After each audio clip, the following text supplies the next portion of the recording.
इस प्रकार जो परमात्मा के ट्रीटमेंट में है, आप स्टूडेंट रहोगे जब तक परमात्मा के, आपको गलती करोगे झटके भी देगा, छोटा मोटा आपको खुरकावे धमकावेगा किसी भी कारण से, आपको सुचारू रखने के लिए। और जो चले गए नाम कटवा के, उनको आगे पता लगेगा वो किसी बैरिस्टर बनेंगे।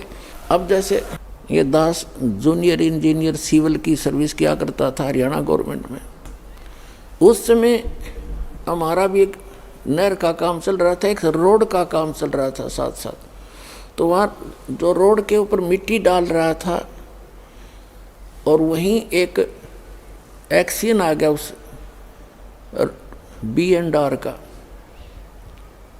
और अब वहाँ देख कर सारा उनके काम को चेक करके चला गया। उसके जाने के बाद वो व्यक्ति जो वहाँ मजदूरी कर रहा था वो कह रहा है कि ये मेरा सहपाठी था एक्सीडेंट, ये मेरा क्लास फेलो था 8वीं तक, मैं पढ़ा नहीं, ये इंजीनियरिंग कर गया।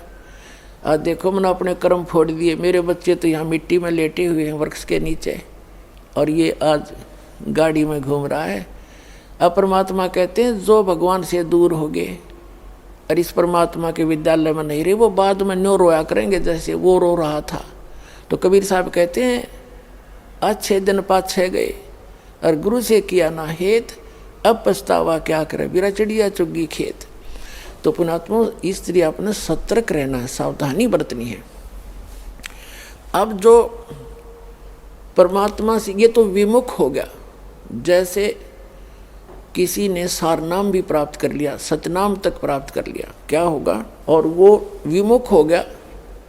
एक तो गुरुद्रोही होता है, एक गुरु से विमुख हो जाना। तो परमात्मा कहते हैं, गरीबदास जी ने कहा कि गुरुद्रोही की पैड़ पे जय पगावे वीर, और 84 निश्चय पड़े सतगुरु कहें कबीर।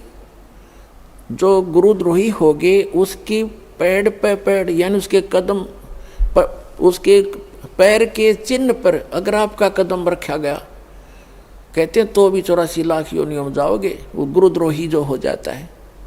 गुरुद्रोही कौन होता? जो गुरु जी की निंदा करता है और इस नाम को त्याग जाता है, कोरी बकवाद गढ़ता है, झूठ बोलता है, नरे आरोप लगाता है, वो गुरुद्रोही हो गया।